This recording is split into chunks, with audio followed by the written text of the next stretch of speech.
오늘 성령 강림 주일입니다. 이 땅에 성령께서 내려오시고 그 성령이 제자들에게 함께 하시면서 교회가 시작되는 교회의 벌스데이, 생일날이 성령 강림 주일입니다. 하나님께서 우리 교회, 또 우리 사랑하는 성도들 그 인생과 가정과 형편과 모든 삶의 터전마다 하나님만이 주실 수 있는 은혜와 은총, 그리고 영혼력의 강건함이 늘 함께 하시기를 기원합니다. 세계적으로 자기 개발 동력 지원하는 학자였던 스티븐 콥이라는 분이 있습니다.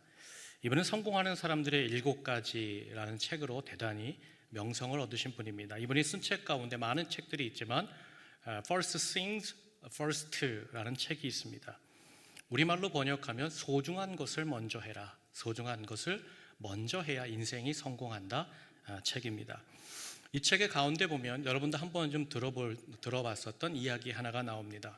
한 교수님께서 학생들을 강의하기 전 첫 시간에 큰 유리병 하나와 큰 돌들, 그리고 그보다 작은 돌들, 그리고 아주 고운 모래를 이렇게 트레이에 들고는 교실에 들어오셨습니다. 그리고는 학생들에게 하나하나 설명해 주시기 시작합니다. 여기 큰 유리병이 있습니다. 이것은 우리 인생이라고 볼 수 있겠죠. 인생에서는 소중한 것들을 채워가야 합니다. 그리고는 가장 큰 돌, 무겁고 가치가 있는 돌들을 그 유리병 안에 하나하나 차곡차곡 넣기 시작했습니다. 더 이상 들어갈 수 없게 되었을 때 두 번째로 그 교수님이 이렇게 얘기합니다. 이제 그보다 소중하지 않은 작은 일들이 이 돌들을 의미합니다. 그리고 작은 돌들을 그 큰 돌 사이와 유리병 사이에 하나하나 넣기 시작했습니다. 그리고 더 이상 작은 돌도 넣을 수 없게 되자 그 다음에는 마지막에 있었던 아주 고운 모래를 그 유리병에 하나하나 붓기 시작했습니다. 털어서 붓기 시작하니까 그 큰 유리병에 큰 돌과 작은 돌 사이에 있었던 아주 미세한 틈들이 그 모래로 말미암아 부드러운 모래로 다 채워지기 시작했다는 겁니다. 그러면서 교수님이 묻습니다. 이 모래는 사소한 것들입니다. 인생에서 그다지 중요하지 않은 것들입니다. 제가 여러분에게 보여주는 이 유리병 안에 이 큰 돌, 작은 돌, 모래가 무엇을 의미하느냐? 만일 제가 이 사소했던 이 모래를 이 유리병 안에 다 부어 넣었다면 큰 돌이 들어갈 수 있겠습니까? 아니요. 작은 돌이 들어갈 수 있겠습니까? 아니요. 맞습니다. 우리 인생도 마찬가지입니다. 중요한 것을 우선적으로 선택하고 담지 않으면 사소한 것들이 먼저 담겨지면서 중요한 것들을 놓치게 됩니다. 우선순위가 바뀌면서 그 인생은 불행해지는 것입니다. 그 이야기를 이 책에서 스티븐 콥이 박사님이 기록해 놓았습니다. 우리가 인생을 살아가다 보면 항상 우선순위를 결정하고 우선순위를 택하게 됩니다. 가령 이제 막 아기를 낳은 부모가 그 아이를 낳기 전에 많은 사람들이 선물을 줍니다. 근데 특별히 한 돌이 지나야 입힐 수 있는 아주 예쁜 청바지 하나를 받았다고 생각해 보십시오. 이제는 너무 예쁜 아이입니다. 갓난아이입니다. 그런데 그 아이에게 그 선물로 받았던 청바지가 너무 예쁘니까 오늘부터 한번 입혀봐야겠다. 그러면 그 부모는 우선순위를 모르는 겁니다. 이제 갓난아이에게는 부드러운 천으로 만든 그야말로 베넷 저고리가 그 갓난아기에게는 가장 으뜸이 되는 우선순위에 오시기 때문에 그렇습니다. 여러분 한번 불이 난 집에 있다고 생각해 보십시오. 불이 난 집에서 우선순위는 무엇이겠습니까? 저쪽 안에 안방의 안쪽에 있는 통장이겠습니까? 또 내가 지금까지 모아놓은 많은 자료들이겠습니까? 아닙니다. 큰 불이 난 집 안에 있을 때는 첫 번째 그 집 밖으로 뛰어나와야 됩니다. 내 생명이 가장 소중한 것이지요. 사실 이 주일 아침 우리가 이렇게 이 아침에 모여있는 것, 이와 같이 예배로 하나님 앞에 시간을 구별하여 장소를 구별하여 하나님께 예배 드리는 것도 사실 우리가 주일의 우선순위는 바로 하나님께 예배 드리는 것이다. 이것을 우리 안에 계신 성령께서 감동을 해주셨기에 우리가 오늘 이 아침 이 시간 이 예배당에서 이 시간 이곳에서 예배하는 줄로 믿습니다. 그렇다면 사랑하는 여러분, 인생을 살아감에 있어서 여러분이 지금까지 최우선 삼았던 것은 무엇입니까? 나한테 저거 있으면 내가 인생에서 성공할 거야, 내가 인생에서 행복할 거야. 그것이 무엇입니까?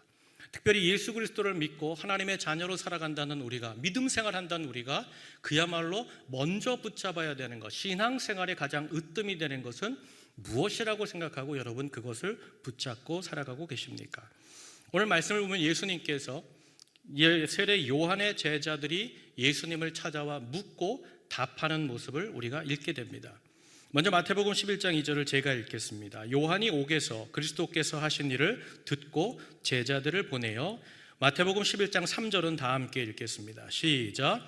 예수께 여짜오되 오실 그이가 당신이오니이까 우리가 다른 이를 기다리오리이까. 아멘. 여기 지금 예수님께서 세례 요한의 제자들에게 오늘 이 질문을 받던 시점은 언젠가, 예수님께서 공생애를 시작하실 때에 그 요단강에서 세례를 받고 무려 한 1년이 넘는 시간이 지나간 시점에 세례 요한이 제자들을 보내어서 예수님께 질문한 시점입니다. 그런데 지금 정작 그 질문을 해야 되는 세례 요한은 보이지 않고 제자들만 찾아와서 예수님께 질문했다는 겁니다. 그럼 세례 요한은 어디 있는 걸까요? 그는 왜 예수님 앞에 나오지 않고 있는 걸까요? 그 이유가 2절 처음에 보니까 이렇게 기록되어 있어요. 요한은 옥에 있었다. 요한이 옥에서 있었다 이야기하는 것이죠.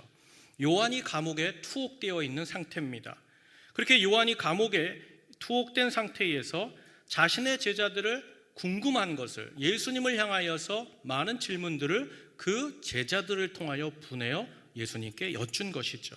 그렇다면 왜 여러분 광야의 사람, 요단강을 중심으로 세례운동, 회개운동, 하나님 나라를 운동, 그 운동을 시작하고 이끌어가던 이 거대한 선지자 세례 요한이 왜 감옥에 갇혀 있는 걸까요? 나중에 이 세례 요한이 헤롯에게 죽임을 당합니다. 그 장면이 우리가 나중에 보겠지만 마태복음 14장에 나옵니다. 근데 그 14장에 보면 지금 오늘 왜 세례 요한이 옥에 갇혀 있는지 이유가 나옵니다. 그게 14장 3절인데 제가 읽겠습니다.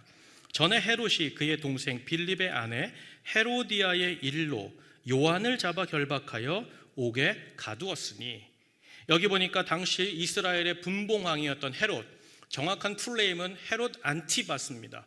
헤롯 안티바스가 자기의 동생, 남동생 빌립의 아내, 그러니까 나의 제수씨와 간통합니다. 간음합니다. 그리고는 어떻게 하느냐? 그 남동생의 아내를 자기 아내로 취해버립니다. 빼앗아 버립니다. 그 헤로디아를 자신의 아내로 삼는 것이죠. 동생이 아내의 부인과 간음한 겁니다. 그리고 거기서 멈추지 않고 어떻게 했어요? 동생을 내쳐버리고, 그리고 그 제수씨를 자기의 아내로 빼앗아서 왕궁에서 왕비로 살게 하는 겁니다. 그야말로 헤롯이 부도덕하고 하나님 앞에서 범죄한 것입니다.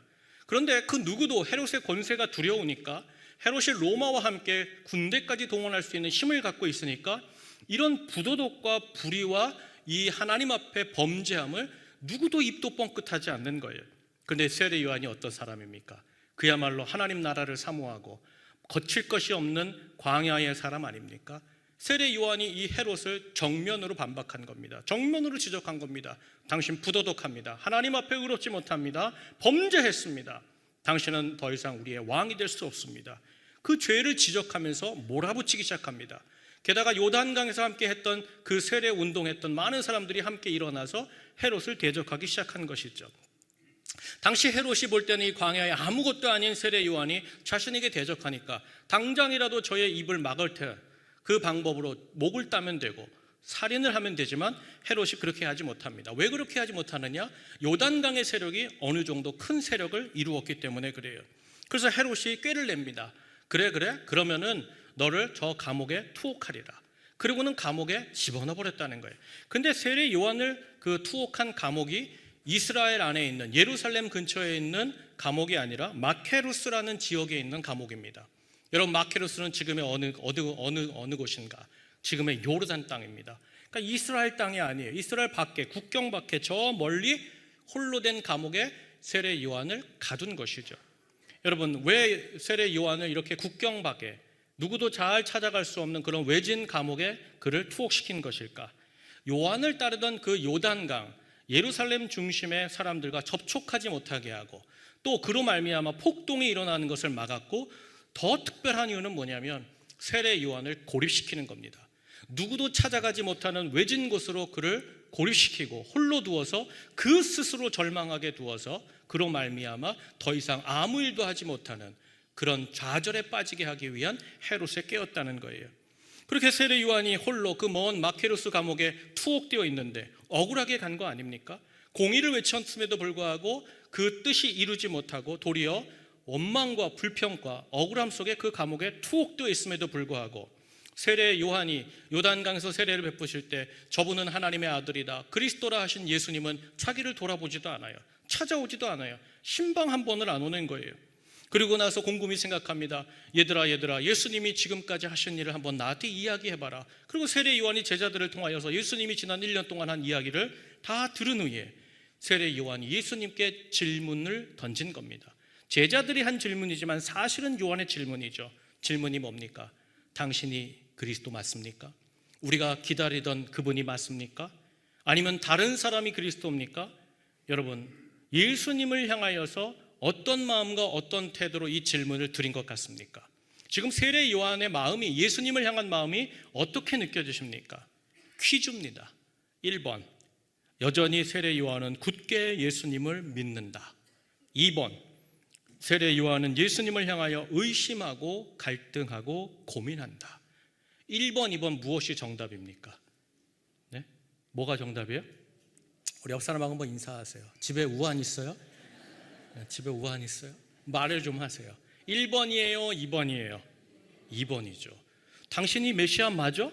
그리스도 맞아? 다른 사람 아니야? 여러분, 한마디로 예수님을 향한 요한의 믿음이 흔들려 버린 겁니다. 그럼 왜 그가 흔들릴까요? 한마디로 결론적으로 말하면 요한이 기대했었던, 요한이 상상했었던, 바랬던 메시아의 모습과 예수님의 모습이 달랐기 때문에 그렇습니다. 차이가 났던 거예요. 그렇다면 여러분, 실제로 세례 요한이 그 메시아가 오셔서 하실 일들에 대해서 어떤 기대를 가졌을까요? 세례 요한이 기대했던 메시아는 어떤 모습이었을까요? 여러분, 마태복음 3장에 세례 요한이 그 자기가 상상하고 기대했던 메시아를 적어놨습니다.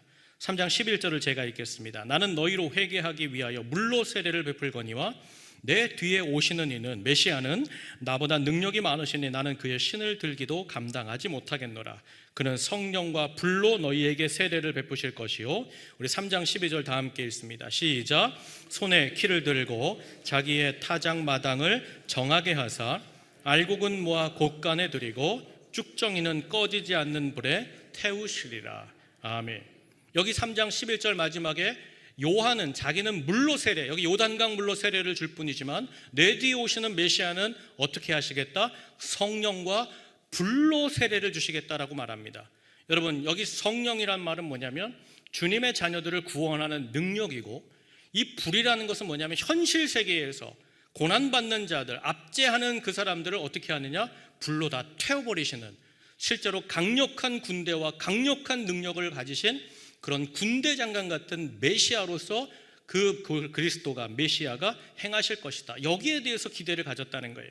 그러니까 하나님 앞에서 불의한 자, 하나님의 백성을 단합하는 자, 억압하는 자, 로마나 헤롯이나 많은 종교 지도자들, 그들 앞에서 예수님이, 그리스도가 나타나시면 어떻게 하시느냐? 야, 알곡은 다 일로 와. 그리고 하늘 창고에 들이시고, 쭉정이는 다 걷어다가 불을 역사하시는 그리스도니까 어떻게 한다? 다 태워버리신다. 한 방에 다 해결하신다. 여기에 대해서 세례 요한이 이와 같은 메시아를 기대했다는 거예요. 사랑하는 여러분, 그런데 지금 요단강에서 세례를 받으신 뒤에 예수님이 행하는 사역을 보니까 어떻습니까? 정의를 고수하고 공의를 외쳤던 나, 억울하게 당하고 있는 나도 돌아보지 않는 거예요. 나는 예수님과 함께 이 길을 함께 시작했던 동역자인데, 시작을 함께 했던 사람인데 나를 돌아보지도 않아요. 찾아오지도 않아요. 외면하여.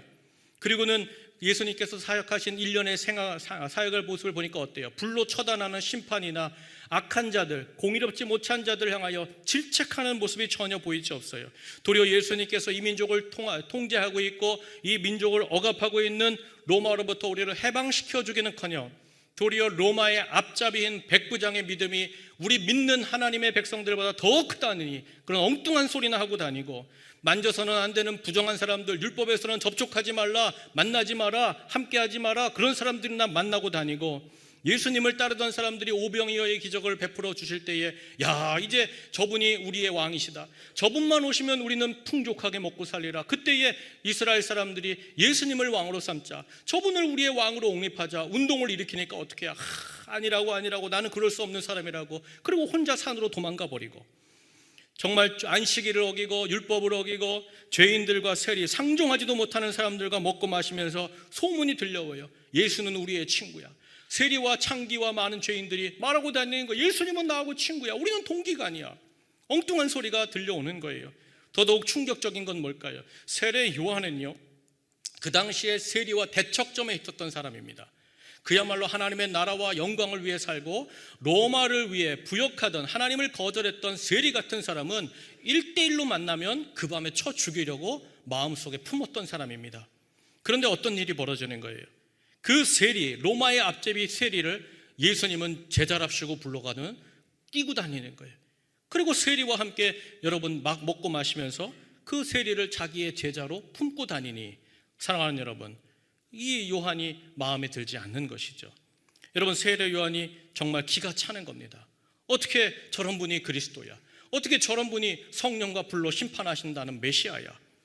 요한이 흔들리고 갈등하는 이유는 정말 여러분, 메시아가 어떤 분인지를 몰라서가 아니라 지금 내 앞에 오신 메시아라는 그리스도가 왜 역사하지 않는가? 왜 심판하지 않는가? 왜 공의에 대해 침묵하는가? 왜 여전히 헤롯은, 종교 지도자들은, 저 로마는 이 땅에서 떠나지 않고 저와 같이 득세하는가? 자신이 기대했고 자신이 생각했고 자신이 꿈꾸었던 메시아와 예수님의 행보가 너무 달랐기 때문에 크게 흔들리고 갈등하며 예수님에게 확인 작업까지 한 겁니다. 당신이 예수 맞습니까? 당신이 맞습니까? 그렇다면 사랑하는 여러분, 세례 요한은 원래 이렇게 의심이 많고 고민이 많고 생각이 많고 갈등이 많았던 인생이었을까요? 아닙니다. 여러분, 세례 요한은요, 예수님 사역 초반 공생에 광야에서 시험을 받으시고 나오신 뒤에 세례 받을 때에 그 예수님을 단번에 알아본 사람이 세례 요한입니다. 보라 보라, 저는 하나님의 어린 양이로다. 세상 죄를 지고 가는 하나님의 어린 양이로다. 유일하게 알아본 사람이 세례 요한입니다. 요단강에서 세례를 받으려고 예수님이 줄을 서셨을 때 예수님 보고 뭐합니까? 내가 당신께 세례를 받아야 되는데 어찌 당신이 나에게 세례를 받고자 이와 같이 계십니까? 나는 당신의 신들매도 감당하지 못합니다. 신들매가 뭡니까? 신발끈을 풀어주고 신발끈을 묶어주는 그 종, 가장 밑바닥에 종로로도 나는 못하는 그런 인생이라고 고백했어요. 그러면서 예수님께서 세례를 받고 이제 물 위로 올라오실 때에 무엇도 동행합니까? 하늘이 열리고 성령이 비둘기같이 임하고 그 하늘로부터 이는 내 사랑하는 아들이라, 하나님의 음성의 현장, 그 경이롭고 신비롭고 그 감격에 찬 그 현장에 세례 요한도 함께 있었던 사람입니다. 그러면서 고백하죠. 나는 이제 쇠해도 좋습니다. 나는 이제 뒤로 물러가는 것이 맞습니다. 저분이 앞으로 흥해야 됩니다. 그 믿음의 눈, 분별력을 가졌던 굳건한 믿음의 사람이 세례 요한이었습니다. 그야말로 예수님의 사역 초반으로부터 1년이 지난 이 시점까지 하나님을 향하여서, 그리스도를 향하여 의심하거나 갈등하거나 고민하지 말아야 될 사람이 있다면 바로 세례 요한, 이 사람이 분명했습니다. 그런데 그가 지난 1년간의 자신의 기대와는, 자신의 생각과는, 소망과는 다른 행보로 사역하시는 예수님을 바라보면서 그 사역을 들으면서 실망하고 낙심하여 그 믿음조차 흔들려 버렸다는 거예요. 그렇다면 사랑하는 여러분, 과거의 요한이 그 요단강 강변에서 예수님을 처음 만나면서 예수님께 드렸던 그 믿음, 그의 고백, 그의 하나님 아버지를 향한 그 선포, 그것이 다 거짓말이었고 위선이었던 것입니까? 그렇지 않습니다. 여러분, 세례 요한의 그 믿음과 고백과 선포는 진실했습니다. 분명했습니다. 맞는 것이었습니다. 사랑하는 여러분, 여기 중요한 것 하나가 있습니다. 그것이 뭔가? 지금 세례 요한은 예수님의 존재 자체에 대해서 부정하는 것이 아닙니다. 메시아가 이 땅에 오시리라, 메시아가 이 땅에 오신다, 여기에서 부정하는 거 아닙니다. 예수님 앞에 만일 그리스도를 부정했다면 세례 요한은 예수님의 이런 사역을 들으면서 이분은 아니야, 이분 무시해도 돼, 자신의 제자들을 예수님께 보내어 묻지도 않았을 겁니다. 그냥 잊어버렸을 거예요. 무슨 뜻인가 하면 세례 요한의 지금 이 흔들림은, 이 의심은, 이 갈등과 고민은 어디로부터 온 건가 하면 예수님 그리스도에 대한 존재에 대한 것이 아니라 그 그리스도께서 행하시는 일의 방식, 그분의 방법, 그분이 사역하는 그 모습과 행태가 내가 생각했었던 그리스도, 내 뜻 가운데 이해되지 않았기 때문에 갈등하고 고민하고 영혼이 흔들렸다는 거예요. 사랑하는 여러분, 이게 세례 요한에게만 일어난 일일까요? 사실은 우리에게도 동일하게 일어납니다. 여러분, 우리도 분명히 살아계신 하나님을 믿습니다. 아멘. 주님은 능력의 주요 만주의 주가 되시는 전능하신 하나님이신 줄로 우리는 굳게 믿고 살아가고 있습니다. 그런데 나에게도 왜 이런 문제가 생기는가? 믿음으로 사는데 내 가정 안에서 어떻게 이런 일들이 일어나는가? 그동안 내가 주님 앞에 열심히 믿음으로 신실하게 선으로 기도했으니 이제는 그나마 응답의 실마리가 풀려야 되는데 왜 아직일까? 여러분, 선을 행하며 전도도 하는데 왜 이렇게 나는 내 인생은 자꾸 어려운 상황, 자꾸 어려운 형편에만 놓이는가? 기도하는데도 세상은 바뀌지 않는 것 같고 악한 자들은 심판을 받아 거꾸러져야 됨에도 불구하고 저들은 도리어 많은 부와 더 많은 권세를 누리면서 군림하는 것, 왜 저들은 저렇게 잘 사는가? 우리도 주님을 믿습니다. 분명히 믿기 때문에 이 자리에서 예배함에도 불구하고 때로는 고민과 갈등이 우리의 영혼을 흔들고 우리의 믿음을 무너지게 하는 때가 있다는 겁니다. 그렇다면 사랑하는 여러분, 우리가 이렇게 흔들리니까 주를 향한 믿음이 없는 겁니까? 아닙니다. 우리가 주를 향한 믿음 거짓입니까? 아닙니다. 오늘 이 아침 이곳에 예배하는 여러분의 믿음이 없어서 이 자리에 오신 것입니까? 아닙니다. 분명히 우리는 믿음을 가지고 오늘 하나님 앞에 예배하고 있는 겁니다. 그저 일주일에 한번 내가 예수님 만나고 와야 예배드려야 마음이 평안해, 일주일 동안 그래야지 하나님이 나한테 큰 일을 안 주실 거야, 여러분 그런 마음으로 나오신 것입니까? 아닙니다. 이 자리에서 어떻게 예수님 한번 속여서 복이나 좀 받아볼까? 그렇게 예배하고 기도하고 헌신하면서 예배하는 분은 이 자리에 단 한 명도 없는 줄로 저는 믿습니다. 사랑하는 여러분, 세례 요한의 믿음도 오늘 이 아침 이곳에서 시간과 장소를 구별하여 하나님 앞에 이 황금 같은 휴일에 한 시간을 하나님께 예배하는 우리의 믿음 분명합니다. 틀림없습니다. 저는 모태신앙입니다. 우리 성도님들 가운데 중간에 믿었지만 이와 같이 오셔서 이와 같이 하나님 앞에 내 재물을 드리면서 시간을 드리면서 내 목소리와 노력을 드리면서 하나님께 예배한다, 우리의 믿음 분명합니다. 그런데 그럼에도 불구하고 인생에서 흔들리고 불안하고 주님이 살아계신가? 주님이 살아계시다면 왜 이런 일이 나에게 일어나는가? 주님을 향한 의심과 갈등과 고민의 때가 찾아온다는 겁니다. 그렇다면 사랑하는 여러분, 중요한 것은 바로 이것이죠. 이렇게 흔들리고 있는 나, 흔들리고 있는 내 영혼, 흔들리는 내 가정, 어떻게 다시 견고하게 주님께 세워갈 수 있을까? 어떻게 해야 내가 지금 흔들리는데, 두려운데, 떨리는데 내 믿음과 내 삶을 다시 하나님 앞에 바로잡아 세울 수 있겠는가? 바로 이것입니다. 여러분, 그 길이 어디 있을까요? 그 방법이 무엇일까요? 오늘 그 길이 마태복음 11장 3절에 기록되어 있는데 우리 다시 한번 우리 11장 3절 읽겠습니다. 다시 읽겠습니다. 시작. 예수께 여짜오되 오실 그이가 당신이오니까 우리가 다른 이를 기다리오리이까. 아멘. 저를 따라 하시죠. 예수께 여짜오되. 예수께 여짜오되. 여러분, 여기 중요한 단어가 그거예요. 지금 요한이 흔들립니다. 갈등합니다. 영혼이 좌우로 갈지자로 흔들립니다. 그럼에도 그 모습 그대로 예수님께 찾아와 질문한 겁니다.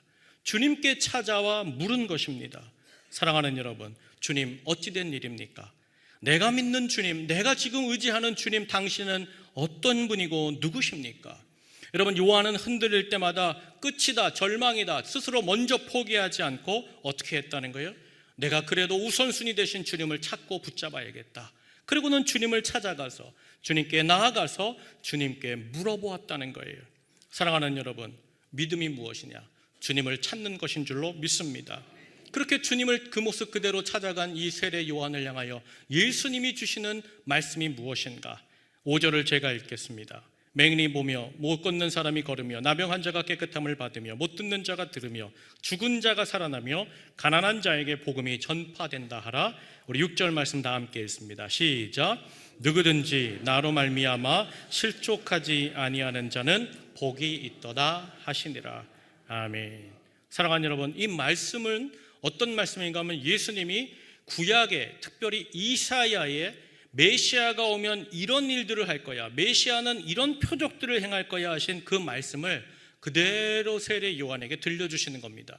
우리가 읽어온 마태복음 8장, 9장, 10장에서 구약에 예언됐던 메시아가 이 땅에 오시면 행하신다는 것, 여러분, 억눌린 자, 가난한 자 이런 사람들을 고치고 해방하고 죽은 자를 살리는 그 일, 그 표적을 누가 하고 있다? 메시아인 내가 하고 있다. 요한아, 의심하지 말라는 거예요. 그러니까 지금 예수님께, 예수님 당신이 그리스도가 맞습니까? 이 질문에 사실은 예수님은 이 세례 요한 정도 되고 세례 요한 정도로 자기와 함께 이 사역을 시작한 이 정도의 지도자라면 당신이 예수 맞아? 다른 사람 아니야? 라고 이런 질문했을 때 사실 예수님이 강하고 엄하게 꾸짖을 수 있어요. 혼을 내실 수 있어요. 야, 어찌 내 앞에 주의 길을 예비한다고 예언된 네가 이 정도밖에 알지 못하느냐? 요단강 세례받을 때 하늘이 열리고 성령이 비둘같이 임하고 너와 내가 그 자리에서 하나님의 음성을 같이 들었던 그런 우리가 지도자들이 아니냐? 너 어찌 그렇게 믿음이 없냐? 구약의 마지막 선지자로서 말라기 4장에 예언된 엘리야가 다시 올 것이다 할 때 그 엘리야에 비견되는 사람이 너 아니냐? 근데 너 결국 이거밖에 되지 않느냐? 사실은 그 제자들 앞에서 크게 망신을 주고 엄히 질책하여 하나님 앞에서 꾸중하실 수도 있었습니다. 실제로 세상은요, 한 사람의 인생을 살펴보면서 그 사람이 실수하고 그 사람이 넘어지면 세상은 그것으로 그 사람을 판단합니다.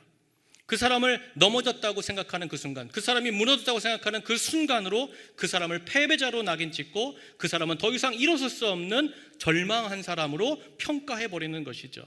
사랑하는 여러분, 그러나 예수님은 다른 겁니다. 예수님은 지금 이 세례 요한이 무너지는 그 순간으로 판단하지 않으셨어요. 도리어 세례 요한이 분명히 지금 이 순간에 흔들리고 넘어지고 있는 순간에 경험하고 있지만 그의 인생의 방향이 지금 누구를 향하고 있는가? 비록 넘어졌다 할지라도 다시 그가 어느 편을 바라보고 누구를 찾고 있으며 누구에게 자기의 고민과 갈등의 해답을 찾고자 하느냐, 그걸 먼저 우선순위로 보신 예수님께서 이 세례 요한에게 내가 그 메시아가 맞다, 너 알지 않느냐, 구약에서 예언된 그 약사를, 그 내용들을 내가 하나하나 이루어가는 하늘에 보내신 메시아다 보여주셨다는 거예요.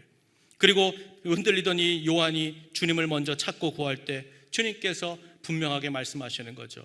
인간의 기대대로 되는 것이 아니라 하나님의 뜻대로 이 역사는 이루어질 것이다. 이사야서 55장 9절 말씀 보면 이는 하늘이 땅보다 높음같이 내 길은 너희 길보다 높으며 내 생각은 너희의 생각보다 높음이니라. 그 말씀을 하셨듯이 요한아 요한아, 지금 내 눈에 안 보인다고? 네 생각과 다르다고?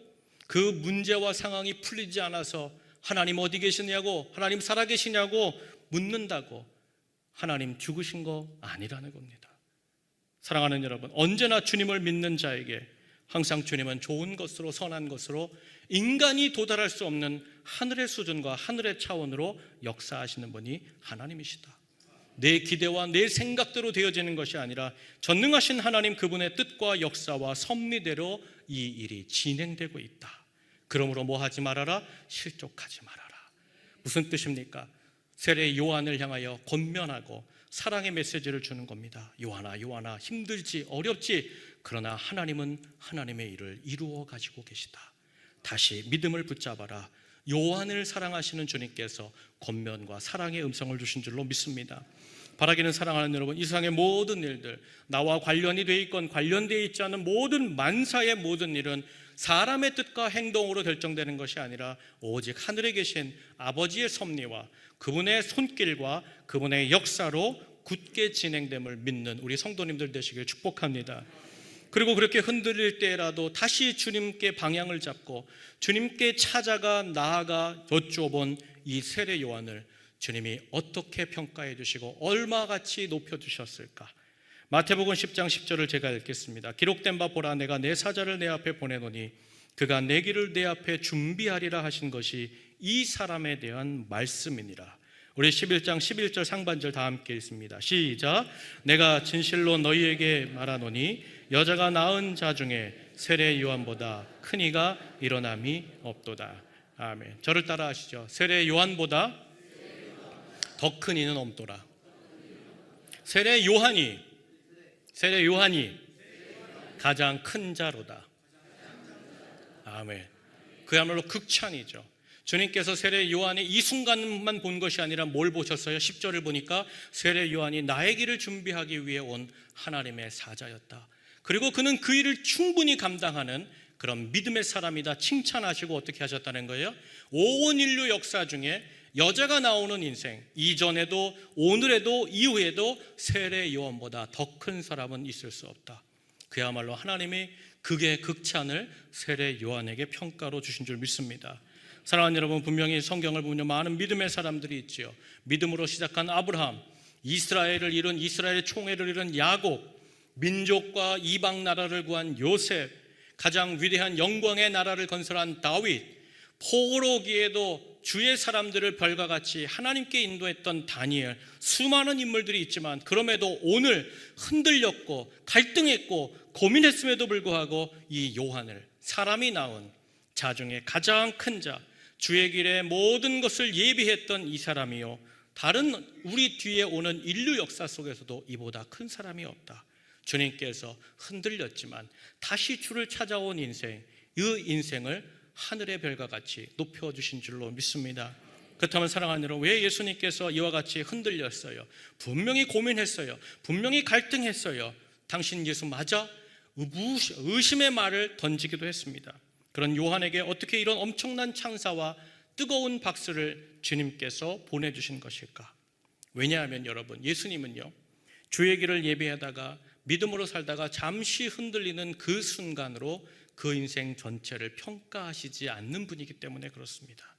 무슨 말씀인가? 우리가 믿음 하는데, 믿음은 여러분 내 뜻대로 내 모든 것이 되어졌다, 그것이 강한 믿음이 아니라 지금 당하는 이 상황과 이 형편이 다 이해되지 않아도 그로 인하여서 내 영혼과 내 삶에 두려움이 가득하고 흔들리고 내 삶의 믿음 또한 연약해진다 할지라도 내가 지금 어디로 가야 사는가, 내가 누구를 찾아가야 생명을 얻을까, 소망을 얻을까, 분명하게 그 방향을 알고 걸어가는 인생, 그것이 믿음인 줄로 믿습니다. 열왕기하 19장에 보면 히스기야라는 왕이 나옵니다. 그는 아버지 아하스를 이어서 왕이 된 사람입니다. 아버지 아하스는 여러분 그야말로 악독한 왕입니다. 하나님 앞에서 범죄하기를 밥 먹듯이, 아니 그냥 그 물 먹듯이 했던 사람이 아버지 아하스입니다. 그런데 그 아버지가 죽고 히스기야가 왕위에 오릅니다. 그는 하나님을 사랑하는 아들이었습니다. 그리고 보위에 오르자마자 어떻게 합니까? 우상을 폐합니다. 산당을 다 허무틀어 버립니다. 그리고는 아버지가 닫았던 그 성전의 문을 활짝 열어서 성전의 예배를 회복합니다. 그야말로 그리고 사는 동안, 일생 동안 하나님 앞에서 정직하게 하나님을 사랑하며 몸부림치면서 살아왔던 왕이 히스기야였습니다. 그런데도 불구하고 어떤 일이 닥칩니까? 최강대국 아수르가 그 남유다 예루살렘을 완전히 포위하고 이제는 너희가 내 앞에 엎드리지 않으면 다 전멸되리라, 큰 위기의 상황, 전쟁의 위기가 그의 인생, 이 남유다에 닥치게 된 것입니다. 이때 여러분 어때요? 믿음 생활 잘했지 않습니까? 아버지 앞에서 잘못된 거 다 다시 회복하고 하나님 앞에 신실하게 살았던 히스기야 아닙니까? 그럼에도 히스기야가 이 엉뚱한 일을 만나자 하나님 앞에 마음이 흔들립니다. 두려움으로 요동치기 시작했어요. 하나님, 어떻게 하나님의 선민이 이와 같이 이방 민족에게 진멸할 위기에 서게 하십니까? 왜 하나님 아버지 내가 왕위에 오른 이때에 이런 문제를 만나게 하십니까? 여러분, 히스기야가 흔들렸거든요. 두려웠거든요. 고민이 되었거든요. 그럼에도 불구하고 이 위기와 상황 앞에 히스기야가 잘한 것 하나가 있습니다. 그것이 뭘까요? 자기의 생각과 기대대로 일이 다 풀리지 않았다고 해서 그 두렵고 떨리는 그 순간에도 불구하고 어떻게 하는가? 그가 주의 성전을 향하여 찾아갔다는 겁니다. 하나님 앞에 찾아갔다는 거예요. 그리고 하나님께 찾아가서 그 아수르로부터 받은 그 선전포고의 편지를 펴놓고 하나님께 묻습니다. 하나님, 이게 무슨 일입니까? 이 일을 제가 어떻게 감당할 수 있겠습니까? 하나님, 두렵습니다. 떨립니다. 무섭습니다. 그 편지를 내어놓고 하나님께 구했을 때 여러분, 그가 하나님께 구한 그에게 하나님이 베풀어 주신 은혜와 역사가 무엇일까요? 우리 열왕기하 19장 35절 다 함께 읽겠습니다. 시작. 이 밤에 여호와의 사자가 나와서 아수르 진영에서 군사 18만 5천 명을 친지라. 아침에 일찍이 일어나 보니 다 송장이 되었더라. 아멘. 저를 따라하세요. 다 송장이 되었도다. 아멘. 사랑하는 여러분, 보세요. 다시 흔들려도요, 어려워도요, 내가 방향을 제대로 잘 잡고 그 주님을 향하여 엎드려서 주님께 구할 때, 나아갈 때마다 여러분, 우리 인생을 힘들게 하고 흔들었던 그 원인, 그 모든 사건, 그것을 하나님의 차원에서 사람의 능과 사람의 군대와 사람의 기술이 아니라 하나님께서 일시에 하나님의 사자를 보내심으로 18만 5천 명을 한꺼번에 송장이 되게 하심으로 히스기야를 두렵게 했고 떨리게 했던 그 모든 문제를 눈 녹듯 사라지게 만드신 줄로 믿습니다. 사랑하는 여러분, 우리 예수님도요, 이 땅에 계실 때 날마다 하늘 아버지를 향하여서 구하고 그에게 물으셨습니다. 새벽 미명에서부터 때로는 밤이 새도록 하늘 아버지를 찾아가 묻고 물으셨어요. 특별히 마지막 겟세마네 동산에서는 주님, 내가 왜 이 잔을 마셔야 됩니까? 나 이 잔 정말 어렵습니다. 그 십자가를 앞에 두고는 주님 앞에 묻고 물으셨어요. 총 몇 번을 물으셨어요? 3번을 물으셨어요. 땀이 피와 같이 흐를 때까지 3번을 묻고 구하셨습니다.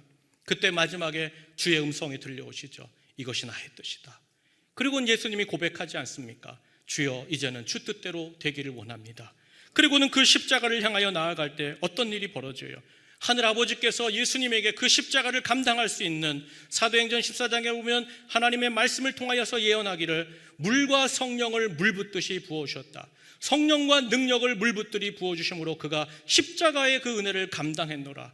사랑하는 여러분, 그 십자가의 은혜를 감당해 주셨기에 오늘 우리가 주님의 은혜 받은 자로 주님과 영원히 끊어지지 않는 사랑의 관계, 누구도 끊을 수 없는 그 사랑 안에 하늘의 복된 자녀로 살아가게 된 줄로 믿습니다. 여러분, 오늘 이 아침 마찬가지죠. 우리도 어려운 상황에 이해할 수 없는 문제와 현실 앞에 주님 살아계십니까? 주님, 정말 주님은 역사하시는 하나님이십니까? 어떻게 내 인생에, 내 가정에 이런 질병이 찾아옵니까? 내 자녀에게 이와 같이 엉뚱한 일이 생깁니까? 내 기업이 왜 이렇게 흔들리고 어렵습니까? 왜 이런 일입니까? 내가 기대했던 생각과 내가 기대했던 소망과 하나님의 일하심과 행하심이 달라서 갈등이 되고 흔들린다 할지라도 여러분, 다시 주님 앞에 찾아가 주님께 엎드려 주님께 구하고 물을 때마다 반드시 우리도 하늘의 놀라운 역사와 주의 섭리와 하나님만이 행하시는 능력의 영광 가운데 서게 될 줄 믿습니다. 여러분, 주님이 찾으시는 심령이 있어요. 주님은 온전한 사람 찾는 것이 아니에요. 이 땅에 주님이 오셨을 때에도 분명히 나는 죄인을 부르러 왔노라, 나는 연약한 자를 부르러 왔노라 말씀하셨고, 구약의 하나님께서도 시편 51편 17절 말씀, 47절 말씀 보니까 17절에 이렇게 기록되어 있죠. 우리 한번 다 함께 읽겠습니다. 시작. 하나님께서 구하는 제사는 상한 심령이라. 하나님이여, 상하고 통회하는 마음을 주께서 멸시하지 아니하시리이다. 아멘. 여러분, 부족해도 연약해도 주님을 찾아 나가시는 이 아침 되시길 축복합니다. 그러므로 사랑하는 여러분, 여러분의 인생의 진정한 해결, 진정한 응답은 어디로부터 오는 것이라고 생각하십니까? 내 인생이 흔들릴 때 무엇을 붙잡으면, 무엇을 선택하면 내가 살아날 거야? 그것이 무엇입니까? 돈입니까? 사람입니까? 권력입니까? 나의 가족입니까? 나의 힘이 되어주는 어떤 친구입니까?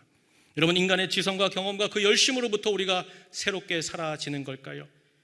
나는 부족하니까 좀 전문가, 의학 전문가, 법률 전문가, 사회 전문가, 또 많은 전문가들을 찾아가서 그들의 탁월한 해석과 해박한 지식을 붙잡으면 내 인생이 살고 내 가정이 살고 내 영혼이 살아나는 걸까요? 아닙니다. 주님께서는 분명하게 우리에게 붙잡아야 될 것, 우선순위가 있다고 말씀하셨습니다. 그것이 요한복음 17장 3절에 나오는데 제가 읽겠습니다. 영생은 곧 유일하신 참 하나님과 그가 보내신 자 예수 그리스도를 아는 것이로다. 아멘. 여러분, 주님을 아는 것, 주님을 찾아가는 것, 그것이 우리 인생의 해답인 줄로 믿습니다. 사랑하는 여러분, 우리 인생의 진정한 해답과 응답과 역사는 내 지식이 아닙니다. 내 경험이 아닙니다. 내 주변에 있는 많은 전문가의 소리나 판단이나 그들의 계산서도 아닙니다. 그들의 말이 아니라 나와 내 가정을 향한 진정한 말의 응답은 오직 여호와 우리 하나님께로만 오는 줄로 믿습니다. 그러므로 여러분, 이 시대에 누가 하나님의 사람일까요? 예배 드리니까 다 하나님의 사람입니까? 기도하니까 하나님의 사람입니까? 아니죠. 진짜 하나님이 찾으시는 하나님의 사람, 믿음의 사람, 승리의 사람은 누구냐? 인생 중에 어떤 형편과 보이는 그 상황에 나는 견고해, 나는 단단해, 나는 흔들림이 없어, 그렇게 말하는 인생이 아니라 여전히 세상에 흔들리고 내 믿음조차 갈피를 잡지 못하며 요동치는, 갈등하는 그런 상황에 있을 때라도 나는 예수님을 최우선 삼으리라. 그리고 주님을 찾고 그 주님께 나아가 묻고 그 주님의 답을 기다리는 인생, 그 인생이 진짜 믿음의 사람이요, 이 시대에 하나님이 찾고 은혜 베푸시고자 준비하시고 예비하신 인생인 줄로 믿습니다. 사랑하는 여러분, 분명한 것 말씀드립니다. 믿음은 흔들리지 않는 거 아닙니다. 목사가 믿음 있다고 흔들리지 않는 거 아닙니다. 저도 여러 번 흔들립니다. 장로님들이 믿음 있다고 두려워하고 또 어려움이 없는 것 아닙니다. 다 흔들립니다. 흔들려도 가장 먼저 나의 우선순위인 예수님, 그분을 찾아가는 것, 그리고 주님 앞에 묻고 답을 듣는 것, 그것이 믿음인 줄로 믿습니다. 그러면 사랑하는 여러분, 오늘 이 아침에 이곳에 예배하면서 찾아왔지만 여전히 내가 생각했던 현실의 기대와 내가 여전히 생각했던 내 삶의 모습이 달라서 너무 어렵고 힘들어서 주님 앞에 고개가 떨구어지는 분이 있습니까? 내 인생과 내 가정과 내 자녀로 말미암아 감당하기 어려운 질병과 경제적인 문제, 사회적인 관계와 여러 가지 형편으로 말미암아 슬픔에 빠져 계신 분이 계십니까? 바라보는 현실이 마치 안개 속에 갇힌 듯 나아갈 길이 보이지 않아서 어찌하나 막막한 인생 가정 오늘 여기에 찾아오셨습니까? 여러분, 시편 37편 5절 제가 읽겠습니다. 내 길을 여호와께 맡기라. 그를 의지하면 그가 이루시고, 우리 6절 다 함께 읽습니다. 시작. 내 의를 빛같이 나타내시며 내 공의를 정오의 빛같이 하시리로다. 아멘. 저를 따라 하시죠. 맡기라, 의지하라, 정오의 빛같이 하시리라. 다시 맡기라, 다시 의지합니다. 정오의 빛과 같이 하시리라. 아멘. 저를 따라한 분들만 이 말씀 그대로 이루어지기를 축원합니다. 사랑하는 여러분, 그러므로 잊지 마세요. 지금 내 인생과 내 가정, 내 영혼마저 흔들린다 해도, 어렵다 해도 다시 주님을 찾고 구하고 주님께 엎드리는 인생마다 반드시 주님은 닫힌 문을 열어주실 것이고, 묶인 것을 풀어주실 것이고, 내가 보는 나의 수준이 아니라 저 하늘의 높고 위대한 하늘나라의 차원과 그분의 수준으로 우리에게 응답하시는 나의 하나님이신 줄로 믿습니다. 그렇다면 마지막으로 한 가지만 여쭙고 싶어요. 왜 우리가 흔들릴 때마다, 분명히 믿음이 있음에도 흔들릴 수밖에 없는 상황을 만날 수 있는 그때마다 왜 우리가 최우선으로 어떤 상황에도 주님을 향하여 그 걸음을 옮기고 주님께 묻고 여쭐 때에 우리 인생이 다시 살아나는 것일까?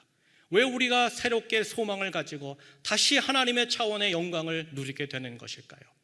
여러분, 그 이유는 분명합니다. 시편 23편 1절 말씀 보니까 여호와는 나의 목자시니 내게 부족함이 없으리로다. 여러분, 주님은요, 우리 인생에 일어난 어떤 형편이나 상황에 따라 이렇게 저렇게 변하는 분이 아니라는 거예요. 주님은 언제나 주님의 어린 양으로서 목자 되신, 선한 목자 되신 주님을 찾고 구하는 그 인생에게 변함없는 푸른 초장과 쉴만한 물가, 어두움 속에 갈지라도 그들이 악한 자들에게 감히 만지지도 못하도록 친히 우리의 변함없는 목자로 지켜주시기 때문인 줄로 믿습니다. 그러면 사랑하는 여러분, 오늘 이 아침 이 예배당에서 다시 주님을 찾으십시오. 다시 주님께 솔직하게 물어보십시오. 주님, 나 이해되지 않습니다. 주님, 잘 모르겠습니다. 나 두렵습니다.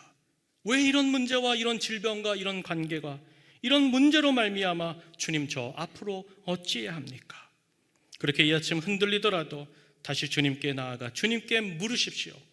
그때마다 빌립보서 1장 6절의 약속의 말씀처럼 너희 안에서 착한 일을 시작하신 이가 그리스도 예수의 날까지 이루실 줄로 믿습니다. 사랑하는 여러분, 오늘 이 아침 다시 하나님을 찾고 구하십시오. 여러분, 그 모습 그대로, 아프면 아픈 대로, 힘들면 힘든 대로 주님께 엎드리십시오. 주님, 외롭습니다. 어렵습니다. 하나님, 살고 싶지 않습니다.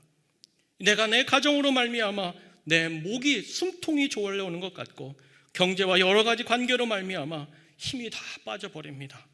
주님, 그럼에도 제가 주님께 여쭙습니다. 하나님, 도와주시옵소서.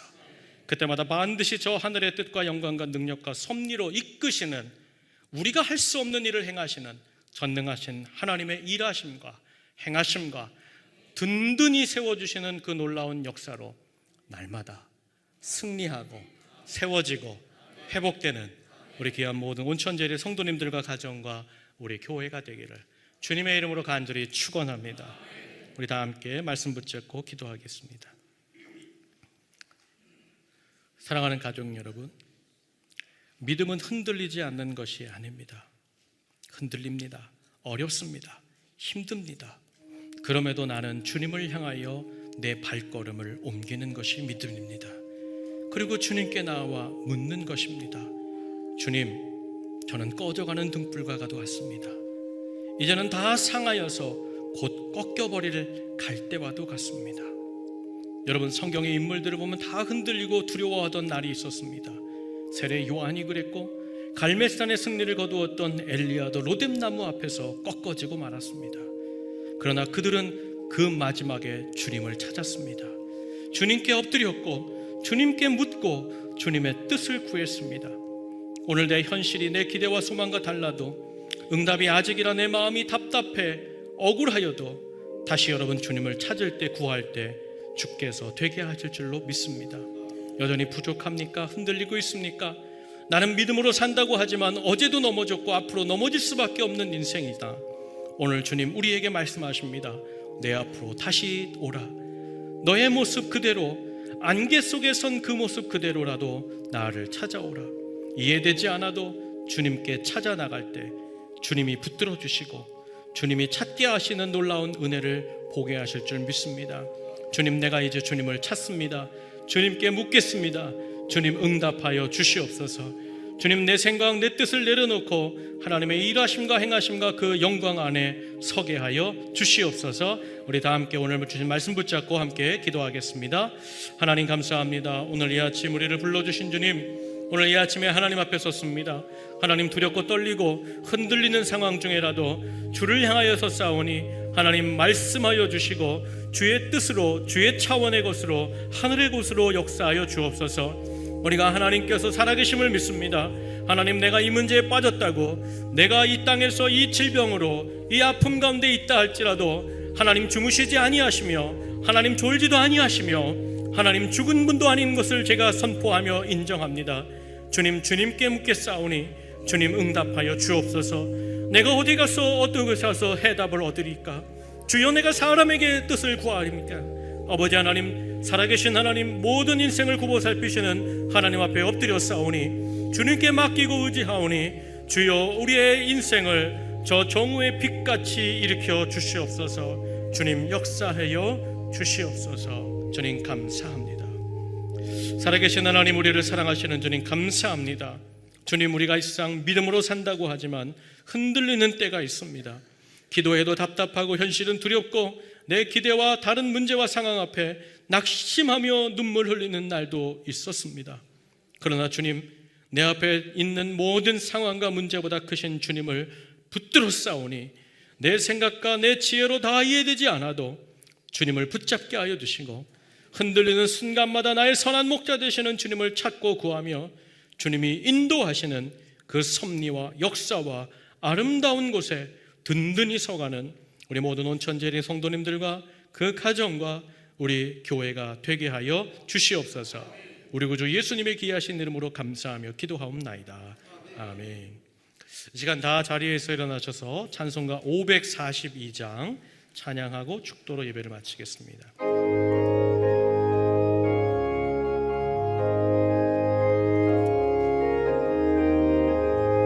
구주의 수지함이 심히 기쁜 일일세.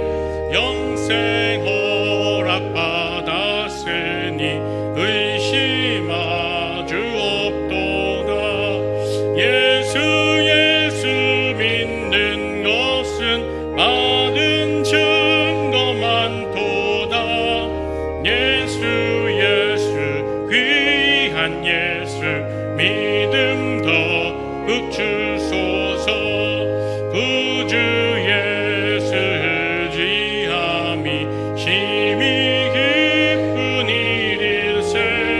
주를 믿는 나의 마음 그의 피에 적시네. 예수 믿는 것은 받은 증거 많도다. 예수 귀한 예수 믿음 더욱 주소서. 구주의 수지하여 죄악 벗어버리네. 안위 받고 영생함을 주께 모두 얻었네. 예수 믿는 것은 받은 증거 많도다. 예수 귀한 예수 믿음 더욱 구주 예수 의지하여